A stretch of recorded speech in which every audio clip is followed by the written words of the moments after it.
आज हम लोग पढ़ने वाले हैं स्पर्म कैपेसिटेशन के बारे में। तो चलिए शुरू करते हैं। लेकिन उससे पहले हम लोग फर्टिलाइजेशन के कुछ की पॉइंट्स जो हैं वो एक बार रिवाइज कर लेते हैं। सबसे पहले तो फर्टिलाइजेशन होती क्या है? It is the fusion of male and female gamete. जो मेल और फीमेल गैमीट है उसके फ्यूजन को बोला जाता है फर्टिलाइजेशन। और अब कुछ की पॉइंट्स जो आपने हमेशा याद रखने हैं वो क्या? वो है the life of ovum is only 24 hours. कि जो ओवम है उसका लाइफ टाइम, उसका लाइफ पीरियड सिर्फ और सिर्फ 24 आवर्स का है। एक बार अगर सेकेंडरी oocyte जो है वो ओवरी से रिलीज हो गया तो उसके विद इन 24 आवर्स ही उसकी फर्टिलाइजेशन जरूरी है, अदरवाइज वो जो ओवम है वो बिल्कुल यूजलेस हो जाएगा। The next point is the sperm and ovum has to reach ampulla simultaneously. इसका मतलब है कि जो दोनों गैमीट्स हैं अगर वो एक साथ बिल्कुल एक टाइम पे फैलोपियन ट्यूब्स के एम्पुला रीजन में पहुंचेंगे तभी फर्टिलाइजेशन पॉसिबल होगी। और तीसरी और सबसे इम्पॉर्टेंट चीज जो हम लोग आज पढ़ने वाले हैं वो ये कि the sperm have to undergo some changes in order to fertilise egg. इसका मतलब क्या है कि जो मेल गैमीट है वो एग को फर्टिलाइज करने के लिए अपने आप में कुछ ना कुछ ऐसे चेंजेस करने पड़ेंगे जिनकी वजह से वो जो ओवम है उसको फर्टिलाइज कर पाए। वो मेल रिप्रोडक्टिव सिस्टम से फीमेल रिप्रोडक्टिव सिस्टम में एंटर करते हैं, उस टाइम उनकी जो कंडीशन होती है वो जो है वो एग को फर्टिलाइज करने के लिए सही नहीं होती। इसीलिए जो स्पर्म्स हैं उनको अपने सरफेस में कुछ ना कुछ चेंजेस करने पड़ते हैं ताकि वो एग को आसानी से फर्टिलाइज कर पाएं। और आज हम लोग उन्हीं चेंजेस के बारे में पढ़ने वाले हैं। लेकिन उससे पहले अगर अभी तक आप लोगों ने हमारे चैनल पाकवे एजुकेशन नेटवर्क को सब्सक्राइब नहीं किया तो आप हमारे चैनल पाकवे एजुकेशन नेटवर्क को सब्सक्राइब ज़रूर करें ताकि आपको ऐसी ही और यूज़फुल वीडियो सबसे पहले मिले। उन चेंजेस में से सबसे पहले आती है capacitation. Capacitation is the first change that take place in male gamete in order to make it able to fertilize the egg. Capacitation वो पहला ऐसा चेंज है जो मेल गैमीट में आता है ताकि वो फीमेल गैमीट को फर्टिलाइज कर सके। देखिए कैपेसिटेशन होता क्या है। Sperm capacitation refers to the physiological changes spermatozoa must undergo in order to have the ability to penetrate the fertilizer egg। देखिए कैपेसिटेशन क्या है? ऐसे सारे के सारे फिजियोलॉजिकल प्रोसेसेस जो कि एक स्पर्म में होते हैं ताकि वो एग को पेनिट्रेट कर सके और फर्टिलाइज कर सके, उनको बोला जाता है कैपेसिटेशन। अभी आप लोगों को याद होगा कि ये कुछ इस तरह का जो है टेस्टिस का स्ट्रक्चर है और उसमें यहाँ पे ये जो है एपिडिडाइमस है,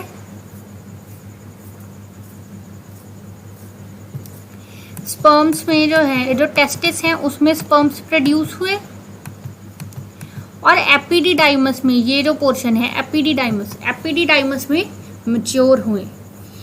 लेकिन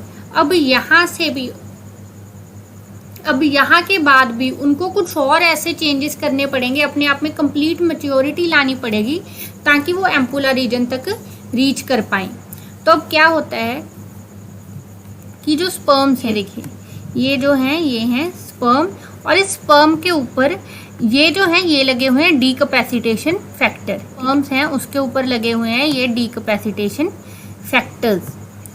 और जब जो स्पर्म है वो फीमेल जेनाइटल ट्रैक्ट में एंटर कर जाता है, ये देखिए फीमेल जेनाइटल ट्रैक्ट में एंटर कर जाता है तो फीमेल जेनाइटल ट्रैक्ट की जो सिक्रीशंस हैं वो इन सारे के सारे डीकैपेसिटेशन फैक्टर्स को रिमूव कर देती हैं। इन फैक्टर्स के रिमूव होने से जो स्पर्म है उसमें एबिलिटी आ जाती है एग को फर्टिलाइज करने की। साइट ऑफ कैपेसिटेशन की कैपेसिटेशन जो है, कैपेसिटेशन रिएक्शन होता कहाँ पे है? Capacitation reaction took place in uterus. ये देखिए ये जो पोर्शन है फीमेल रिप्रोडक्टिव ट्रैक्ट का, यहाँ पे कैपेसिटेशन रिएक्शन जो है होता है। यूट्रस में कैपेसिटेशन होने के बाद जो स्पर्म है फैलोपियन ट्यूब्स के एम्पुला रीजन में पहुंचता है। जो स्पर्म है कैपेसिटेशन होने के बाद 1 मिनट में 3 मिलीमीटर का जो डिस्टेंस है वो कवर कर सकता है। ठीक है, 1 मिनट में 3 मिलीमीटर का। तो लेकिन ये जो टोटल डिस्टेंस है, टोटल डिस्टेंस कितना है? Total 30 centimetre. और अगर 1 मिनट में 3 मिलीमीटर तो 30 सेंटीमीटर को कितना टाइम लग जाएगा? लगभग 100 मिनट। ठीक है, 30 सेंटीमीटर को लग जाएगा लगभग 100 मिनट, या फिर आप बोल सकते हैं 1.25 घंटे या उसके आसपास। देखिए, इतना ट्रैवल करने के लिए जो स्पर्म को एनर्जी चाहिए, जो मोटेलिटी चाहिए, वो आती है कैपेसिटेशन से। टाइम पीरियड ऑफ कैपेसिटेशन की जो कैपेसिटेशन है, उस रिएक्शन को टाइम कितना लगता है? देखिए, जो कैपेसिटेशन है वो फर्टिलाइजेशन के सबसे लॉन्गेस्ट इवेंट्स में से एक है। क्यों? क्योंकि जो कैपेसिटेशन है उसको लगभग 7 घंटे लगते हैं, 5 से 7 घंटे लगते हैं कैपेसिटेशन रिएक्शन को। अब देखते हैं events of capacitation.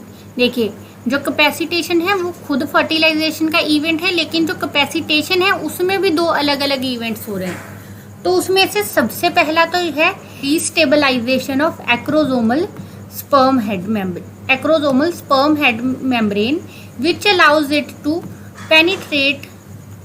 Penetrate the outer layer of the egg. तो सबसे पहला चेंज क्या था?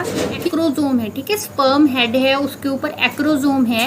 एक्रोसोम के ऊपर की जो लेयर्स हैं, मेम्ब्रेन्स हैं, वो डिसइंटीग्रेट हो जाती हैं। वो कैसे होती हैं? हम लोगों ने अभी देखा कि जो डीकैपेसिटेशन फैक्टर्स हैं वो रिमूव हो जाते हैं, एक्रोसोमल हेड जो है वो एक्सपोज हो जाता है। अब देखिए, एक्रोसोमल हेड एक्सपोज होने से क्या हुआ कि सारी की सारी जो मेल गैमीट की रिसेप्टर साइट्स थी वो एक्सपोज हो गई। मेल गैमीट्स की रिसेप्टर साइट्स एक्सपोज होने से क्या होगा कि जो सबस्ट्रेट बाउंड गाइडेंस मॉलिक्यूल्स हैं फीमेल गैमीट के, वो उनको रीच कर पाएंगे और अट्रैक्ट कर पाएंगे। तो इसीलिए सबसे पहला इवेंट है डिस्टेबलाइजेशन ऑफ एक्रोसोमल मेम्ब्रेन। दूसरा क्या है? Chemical changes in the tail that allow a greater mobility in the sperm. दूसरी चीज ये है कि जो टेल होती है, टेल में बहुत सारे केमिकल चेंजेस होते हैं। ठीक है, यानी कि जो फ्लैजिला है, फ्लैजिला में बहुत सारे केमिकल रिएक्शन होते हैं, जिसकी वजह से जो स्पर्म है, मेल गैमीट है, उसको उसकी हाइपर एक्टिविटी मिलती है। देखिए, स्पर्म को एपिडिडाइमस में मिली थी मूव करने की कैपेसिटी, उसने मूव करने की कैपेसिटी आ गई थी, लेकिन वो इतनी नहीं थी कि वो एम्पुला रीजन तक पहुंच सके। तो एम्पुला रीजन तक पहुंचने के लिए उसको जो मूवमेंट चाहिए थी, जो मोटिलिटी चाहिए थी, वो उसको मिली थी कैपेसिटेशन से। This is all for today. मुझे उम्मीद है आपको आज का लेसन जो है बहुत इन्फॉर्मेटिव लगा होगा। इसमें बहुत सारे आपको की पॉइंट्स पता लगे होंगे। अगर ऐसा है तो अभी के अभी इस वीडियो को लाइक कीजिए और शेयर कीजिए अपने सारे के सारे दोस्तों में, और हमारे चैनल पाथवे एजुकेशन नेटवर्क को सब्सक्राइब जरूर करें।